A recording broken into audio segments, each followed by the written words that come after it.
wabarakatuh. Apa kabar ibu-ibu semuanya? Apakah dalam keadaan sehat-sehat saja? Alhamdulillah. Izin sebentar ibu-ibu semua. Saya di sini akan menerapkan diseminasi budaya positif aksi nyata saya di modul 1.4 sebagai guru penggerak. Sebelumnya puji syukur kita panjatkan kehadirat Allah Subhanahu wa taala yang mana atas berkat dan rahmat-Nya lah kita dapat berkumpul di ruangan ini. Baiklah Bapak Ibu semuanya, tanpa mengurangi rasa hormat, ini adalah hasil dari belajar saya di modul 1, yaitu cakupan dari semua modul yang ada, dimulai dari budaya positif, disiplin, segitiga restitusi, dan nanti saya juga akan berbagi kepada ibu-ibu semuanya, ya. Jadi diseminasi budaya positif aksi nyata modul 1.4.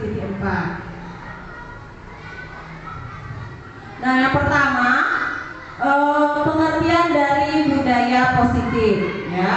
Jadi budaya positif di sekolah adalah nilai-nilai dan kebiasaan di sekolah yang berpihak pada peserta didik agar mereka dapat berkembang menjadi pribadi yang kritis, penuh hormat, dan bertanggung jawab. Jadi kita sebagai guru di sekolah ini tidak saja untuk mengajar anak-anak, tetapi kita juga harus mendidik pribadi anak-anak tersebut, ya. Kita udah tahu lah semuanya ya, ibu-ibu ya, tanggung jawab kita sebagai guru. Jadi budaya positif ini pun harus kita terapkan di sekolah kita, ya. Jadi sekolah kita kemarinnya sudah ada punya visi yang sudah kita gebrak sama-sama. Nah, sekarang di sini saya akan menuturkan tentang budaya positif. Yang apa saja budaya positif itu nanti akan saya jelaskan lebih lanjut lagi, ya. Kita lanjut di slide berikutnya. Perubahan paradigma.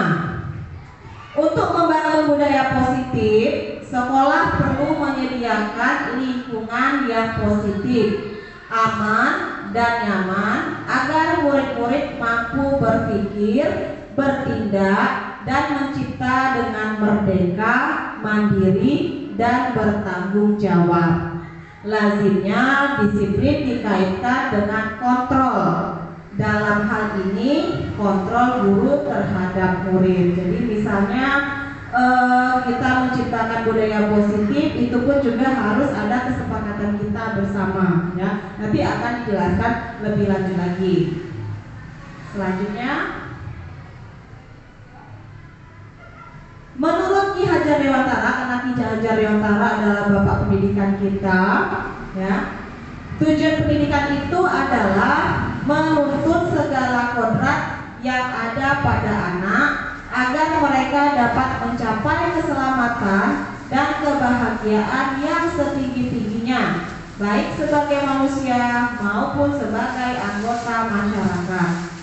Oleh sebab itu, pendidik hanya dapat menuntut tumbuh atau hidupnya kekuatan kodrat yang ada pada anak agar dapat memperbaiki lakunya atau bukan dasarnya hidup dan tumbuhnya kekuatan kodrat anak. Jadi maksud dari Ki Hajar Dewantara ini, kita mendidik anak itu sesuai dengan potensinya masing-masing, ya. Jadi kita tidak berhak untuk menentukan bagaimana dianya, tetapi mereka harus berkembang sendiri dengan apa yang ada di dalam dirinya sesuai potensi atau kemampuan mereka masing-masing. Ini menurut Ki Hajar Dewantara. Dan juga Ki Hajar Dewantara juga mengusulkan agar perkembangan pendidikan itu sesuai dengan kodrat alam dan kodrat zaman, ya. Jadi pendidikan itu harus berkembang sesuai dengan kodrat zaman. Misalnya kita sekarang zaman era reformasi, zaman yang serba digitalisasi. Jadi anak-anak pun juga harus ikut perkembangan teknologi tersebut, ya, secara digital. Jadi mereka tidak gaptek kalau kita ngomong, ya, tidak tetap teknologi. Jadi mereka juga harus mampu seperti tahu tentang komputer, apa bagaimana mengoperasikannya, tentang gadget atau sebagainya yang berhubungan dengan teknologi. teknologi. Kita pun juga mengajar juga harus sesuai dengan perkembangan zaman. Jadi anak didik kita tidak gegap teknologi, ya Bapak Ibu ya. Selanjutnya, apa makna disiplin? Ya. Disiplin itu berasal dari bahasa Latin, yaitu disiplina yang artinya belajar. Makna asal dari kata ini berkonotasi dengan disiplin diri dari murid-murid. Itu menurut ahli kita Sokrates dan Plato. Disiplin diri membuat orang menggali potensinya menuju sebuah tujuan apa yang dia hargai. Namun dalam budaya, makna kata disiplin telah berubah menjadi sesuatu yang dilakukan seseorang pada orang lain untuk mendapatkan kepatuhan. Jadi disiplin ini sangat diperlukan supaya murid-murid patuh terhadap peraturan yang ada. Jadi kalau misalnya anak tersebut tidak disiplin, dan kita sendiri yang akan merasakan tidak tenang dan tidak bisa mengelola kelas dengan baik, ya Bapak Ibu ya. Nah, jadi disiplin ini perlu diterapkan, terutama di tata tertib. Ya. Selanjutnya, maka disiplin adalah kemampuan memerintah diri sendiri dalam mengontrol dan menguasai diri untuk memilih tindakan yang mengacu pada nilai-nilai yang kita hargai dengan penuh tanggung jawab tanpa diperintah orang lain. Jadi disiplin ini munculnya dari dalam diri kita sendiri, bukannya kita takut dengan orang lain. Ya, kita tidak perlu juga membuat anak-anak takut terhadap peraturan, tetapi sebaiknya, seyogyanya anak-anak itu patuh terhadap peraturan itu memang dari dalam diri sendiri. Jadi kalau mereka patuh terhadap peraturan dari dalam diri sendiri, mereka akan melaksanakannya dengan ikhlas dan tanggung jawab. Ya, jadi kita sebagai guru juga harus menerapkan disiplin tersebut ke diri pribadi anak-anak kita, tetapi mereka harus dengan tanggung jawab penuh berdasarkan diri mereka sendiri. Nah, itu tentang makna disiplin ya. Selanjutnya kita masuk ke teori motivasi perilaku manusia. Ada motivasi eksternal dan ada motivasi internal. Kalau eksternal berasal dari luar, kalau internal berasal dari dalam ya. Motivasi eksternal untuk menghindari ketidaknyamanan hukuman apa yang akan terjadi apabila saya tidak melakukannya. Kemudian untuk mendapatkan imbalan dari orang lain atau institusi. Apa yang akan saya dapatkan apabila saya melakukannya itu? Pertanyaan ini akan muncul dari dalam pribadi masing-masing ya. Kalau motivasi internal ada tujuan disiplin positif ya, untuk menghargai diri sendiri. Nah, akan muncul pertanyaan, saya akan menjadi orang yang seperti apa bila saya melakukannya. Ya, jadi teori motivasi perilaku manusia ini berasal dari perilaku kita masing-masing. Ya Bapak Ibu ya. Jadi ada motivasi eksternal dan ada motivasi internal.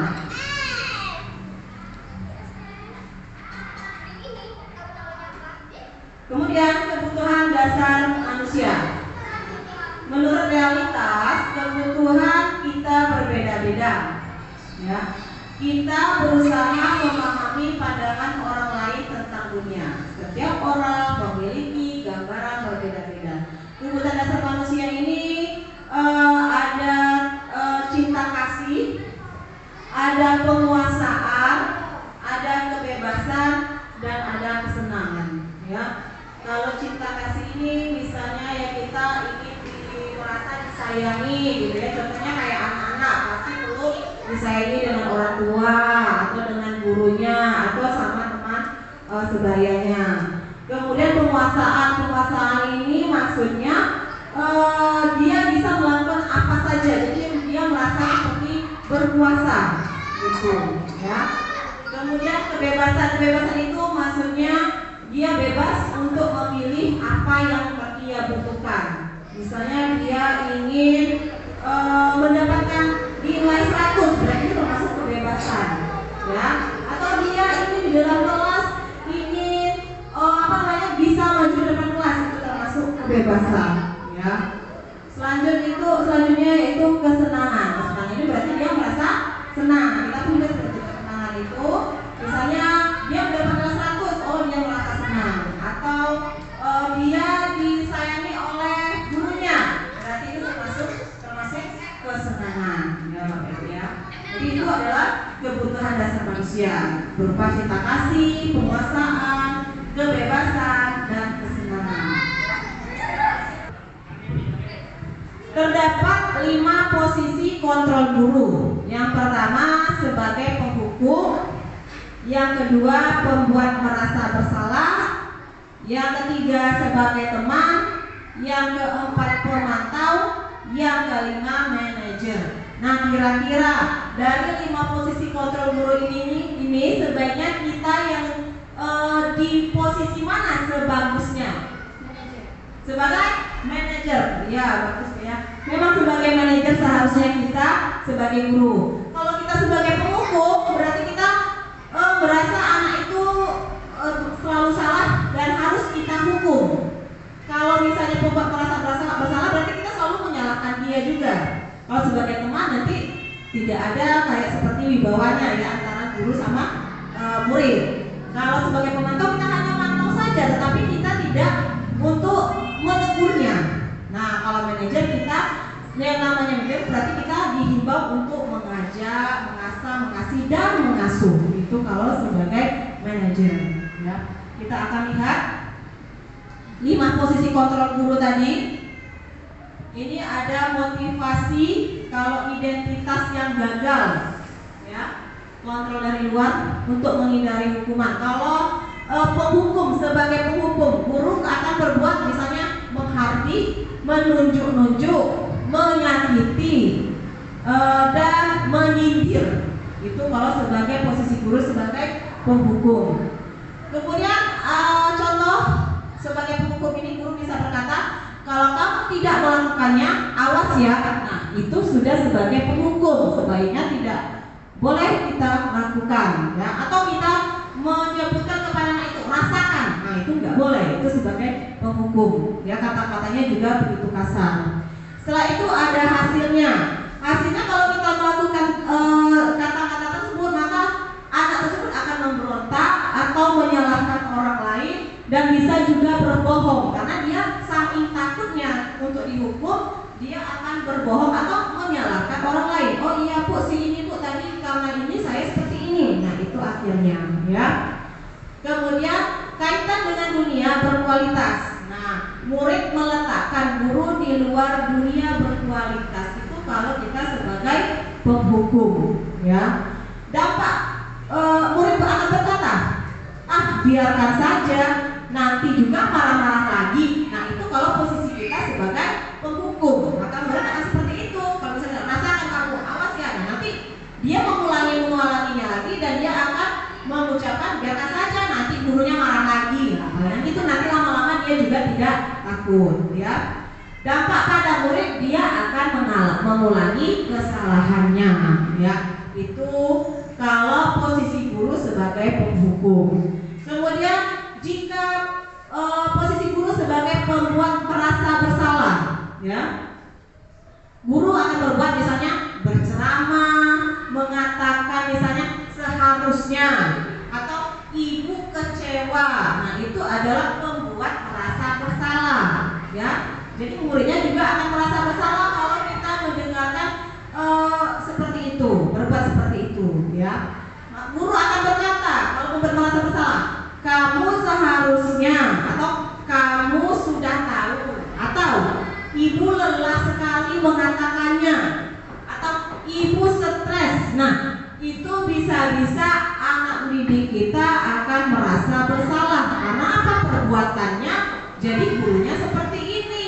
Nah ya, kemudian hasilnya akan murid tersebut akan menyembunyikan atau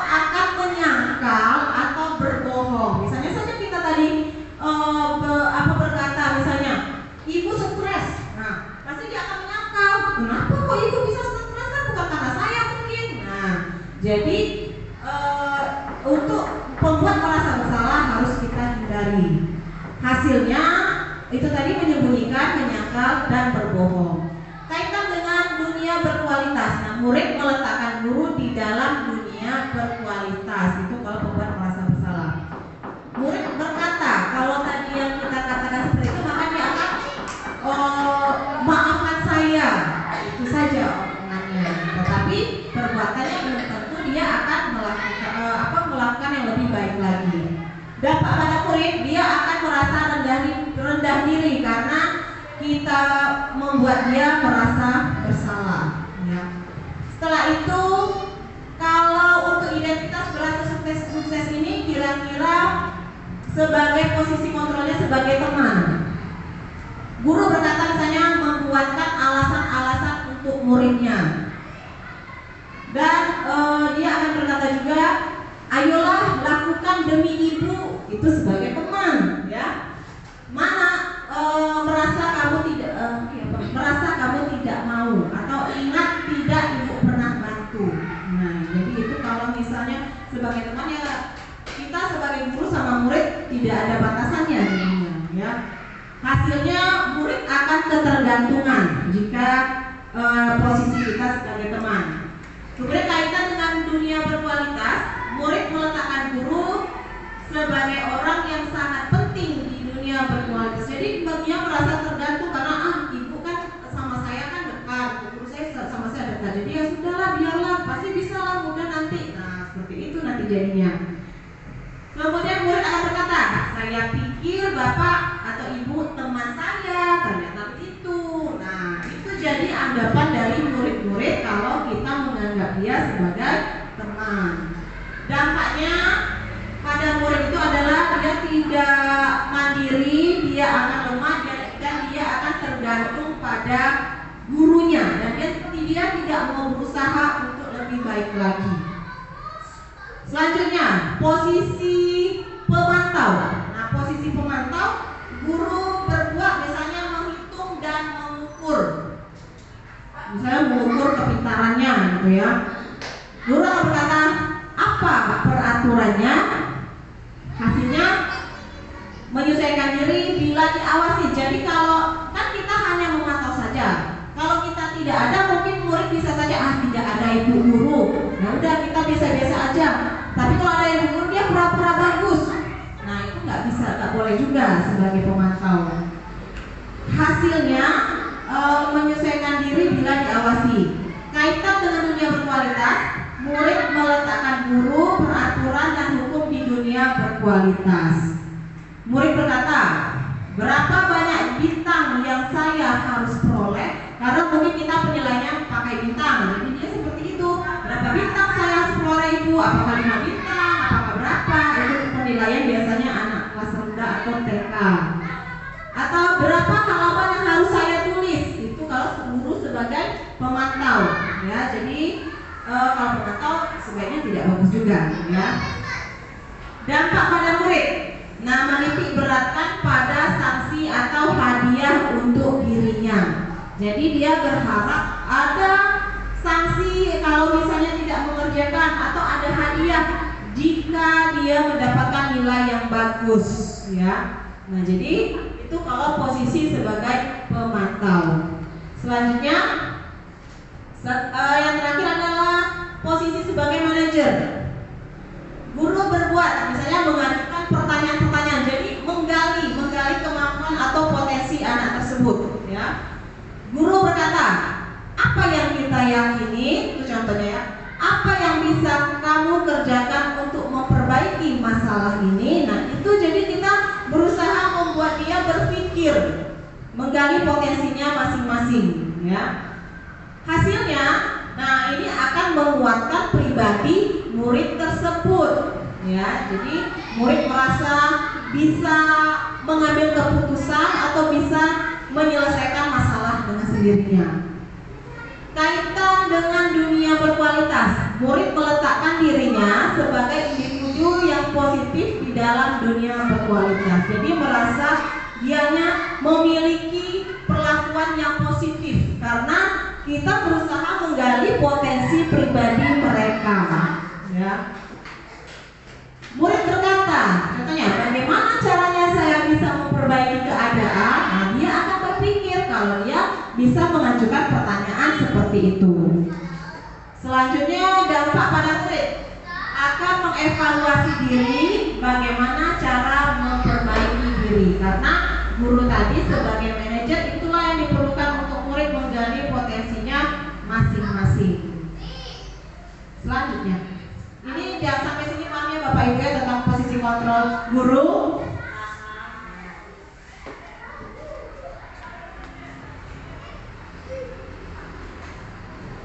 Selanjutnya ini ada pernyataan-pernyataan dan siapa yang mengatakan. Misalnya, saya kecewa sekali dengan kamu. Nah ini yang kalau ada pernyataan seperti ini maka ini membuat orang merasa bersalah. Ya, membuat orang merasa bersalah. Kamu tidak pernah benar melakukannya. Nah ini yang dari posisi kontrol tadi ini adalah sebagai penghukum. Jadi kalau kita mengeluarkan kata-kata tersebut, ini adalah sebagai guru sebagai penghukum. Ayolah lakukan demi ibu atau bapak. Nah ini adalah posisinya sebagai teman, ya. Apakah kamu mau mendapatkan stiker bintang hari ini? Ini adalah sebagai pemantau. Nah ya. Bagaimana kamu bisa menyelesaikan masalah ini? Nah inilah posisi sebagai manajer yang berfungsi sebagai mengolah kemampuan peserta didik. Atau pernyataan terakhir, kamu selalu yang paling terakhir. Ini adalah posisi guru sebagai penghukum. Jadi sebaiknya kita menghindari perkataan-perkataan sebagai penghukum, pembuat merasa bersalah, pemantau, dan teman. Tapi kebanyakan dengan posisi control manager ini anak-anak didik kita bisa berhasil. Kalau teman dan pemantau ini mereka akan merasa manja dan menginginkan sesuatu. Kalau posisi pembuat merasa bersalah dan penghukum ini membuat anak didik kita merasa bersalah. Kita lanjut lagi. Nah di sini sebelum kita ke budaya positif kita harus melakukan peraturan kelas. Kita harus membuat peraturan kelas, ya. Kita kan di kelas kita masing-masing kan punya peraturan kelas ya Bapak Ibu ya. Nah jadi peraturan kelas itu akan disepakati dan akan dibuatlah keyakinan kelas, ya.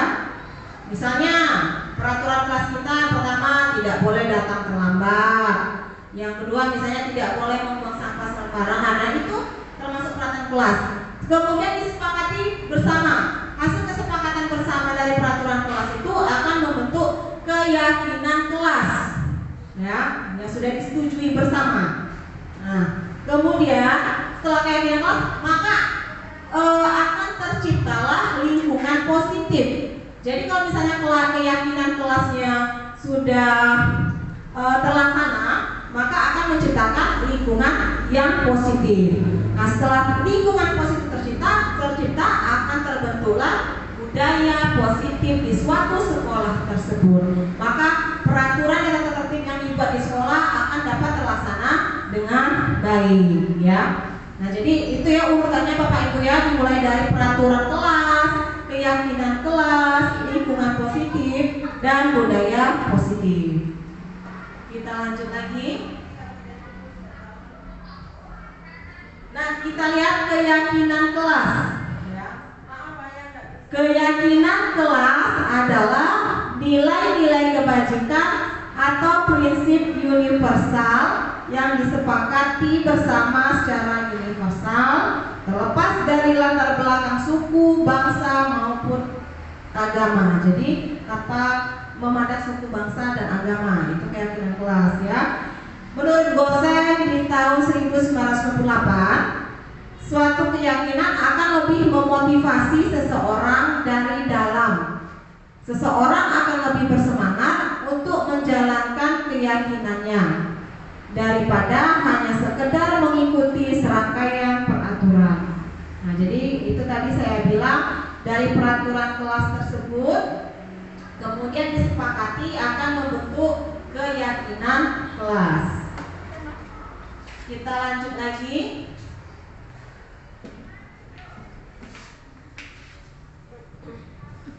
Pembentukan keyakinan kelas.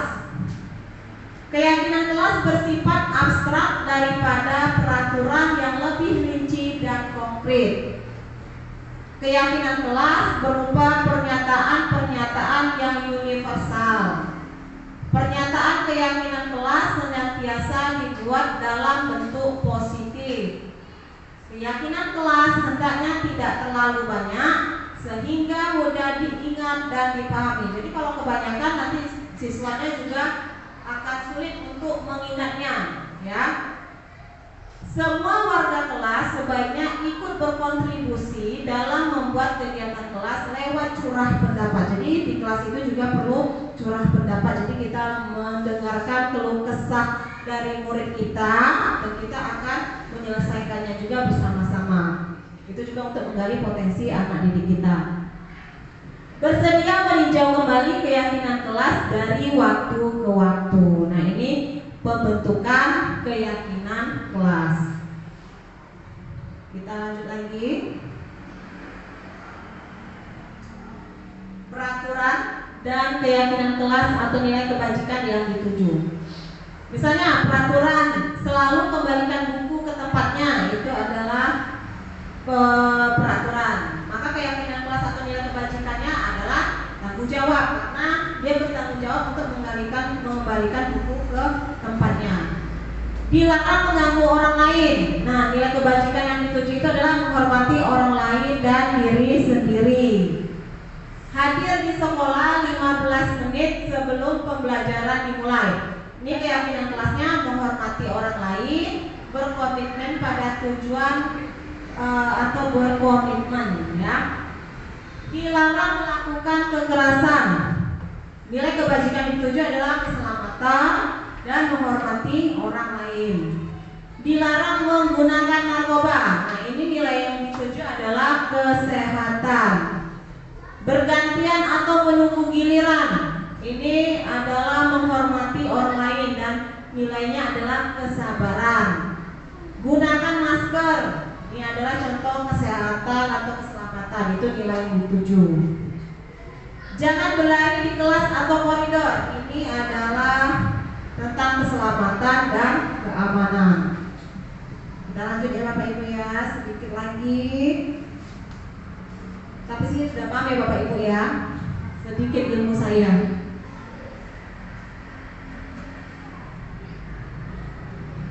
Nah, kita masuk lagi ke tahapan segitiga restitusi, ya. Jadi segitiga restitusi ini adalah proses menciptakan kondisi bagi murid untuk memperbaiki kesalahan mereka sehingga mereka bisa kembali pada kelompok mereka dengan karakter yang lebih kuat.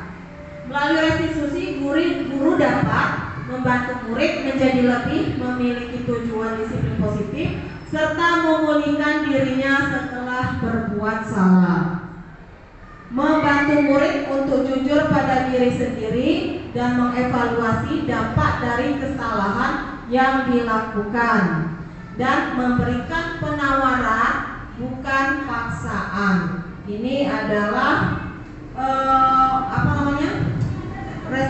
manfaat dari restitusi, ya. Biasanya kalau anak-anak bermasalah kita pakai segitiga restitusi ini, maka insya Allah permasalahannya akan segera tuntas, ya. Nah, ini ya tahapan segitiga restitusi. Yang pertama adalah menstabilkan identitas, validasi tindakan yang salah, kemudian menanyakan keyakinan, ya. Kita lihat menstabilkan identitas. Nah, setiap orang pasti pernah melakukan kesalahan.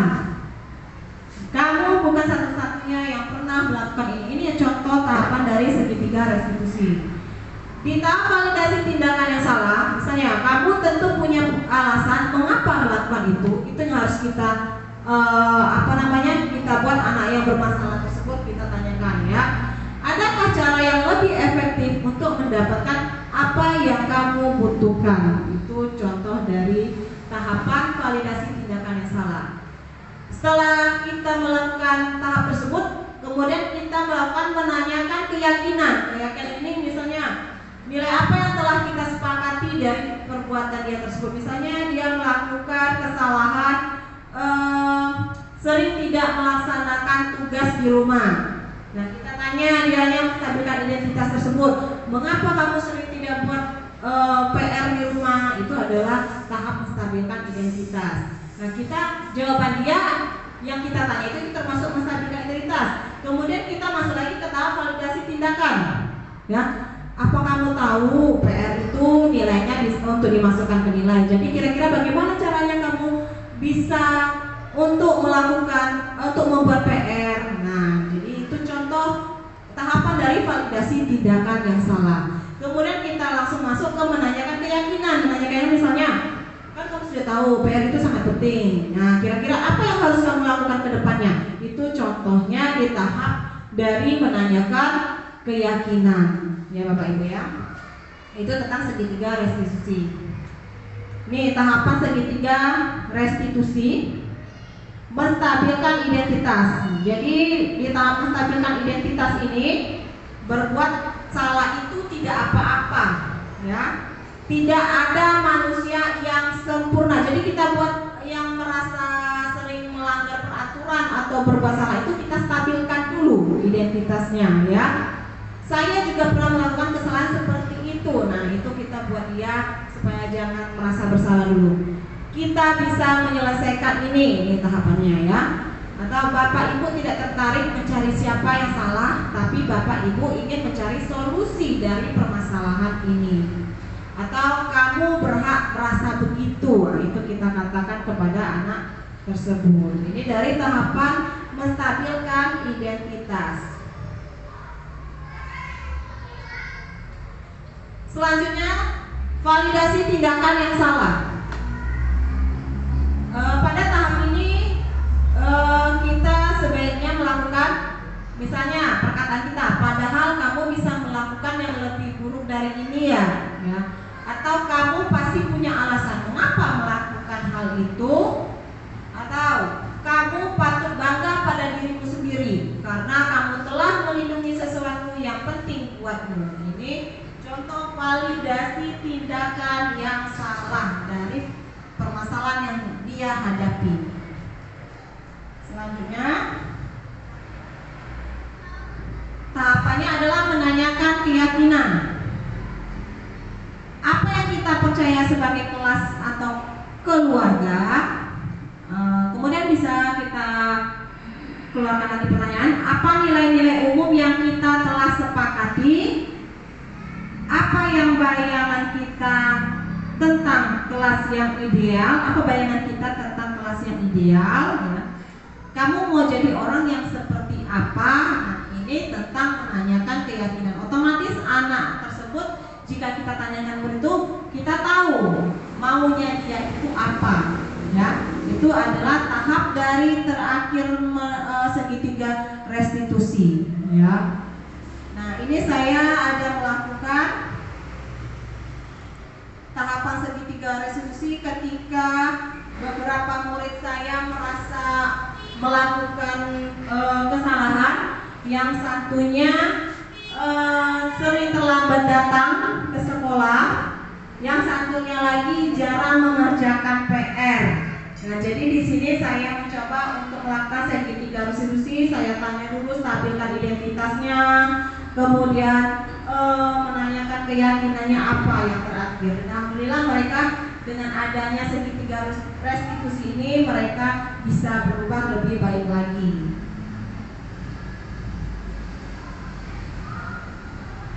Nah, Bapak Ibu, itu tadi diseminasi dari modul saya di 1.4 sebagai guru penggerak tentang budaya positif. Jadi dari pemaparan saya tadi, bagaimana kira-kira perasaan Bapak Ibu saat ini setelah mendengar pemaparan saya? Apakah senang, ataukah puas, ataukah tidak mengerti, atau bagaimana Bapak Ibu? kira-kira? Puas? Alhamdulillah, terima kasih. Puas semua ya. Telah mengikuti materi atau pembahasan diseminasi pada hari ini. Apakah apa yang Bapak Ibu pahami? Yang sudah Bapak Ibu pahami tentang apa? Kira-kira?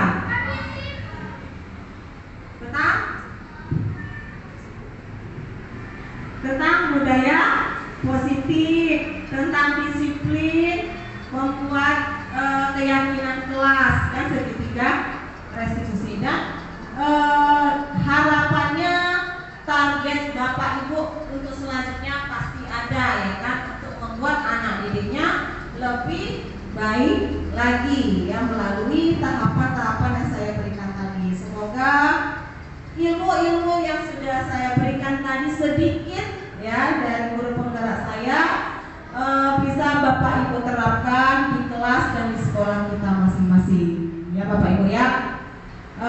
Demikian dari pemaparan saya tentang diseminasi budaya positif.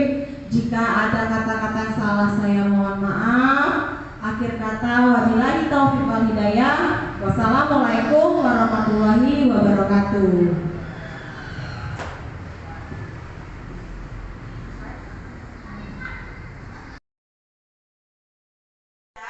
Ibu lihat hampir setiap hari kamu datang terlambat. Mengapa kamu sering terlambat? Maaf Bu, sebenarnya saya datang terlambat karena orang tua saya berjualan di pasar. Orang tua kamu pulang dari berjualan pasar jam berapa? Dia pulangnya jam 10 pagi Bu, tetapi dia pulang sebentar untuk mengantar saya ke sekolah. Oh, jadi itu masalahnya. Kira-kira bisa tidak kamu beritahu orang tuamu untuk sedikit lebih pagi bersiap mengantar ke sekolah? Bisa Bu, nanti saya beritahu orang tua saya. Baiklah Aulia, terima kasih sudah karena di sekolah kita ada peraturan untuk datang tidak telat. Ya sudah, sekarang kamu boleh istirahat. Terima kasih Bu. Ya.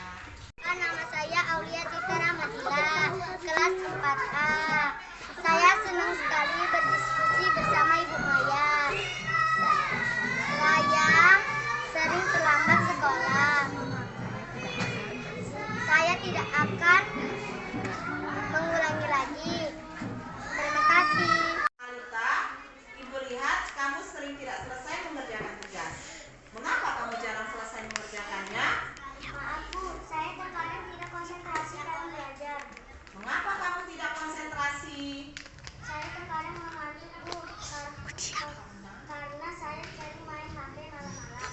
Loh, kenapa kamu main HP sampai malam? Apakah orang tuamu tidak melarangnya? Orang tua saya melarang, tapi saya tidak menjalankannya. Talita, tahukah kamu bahwa kita tidak boleh mengindahkan perkataan orang tua? Akibatnya kamu seperti ini di kelas. Kira-kira apa yang harus kamu lakukan agar tidak seperti ini lagi? Saya tidak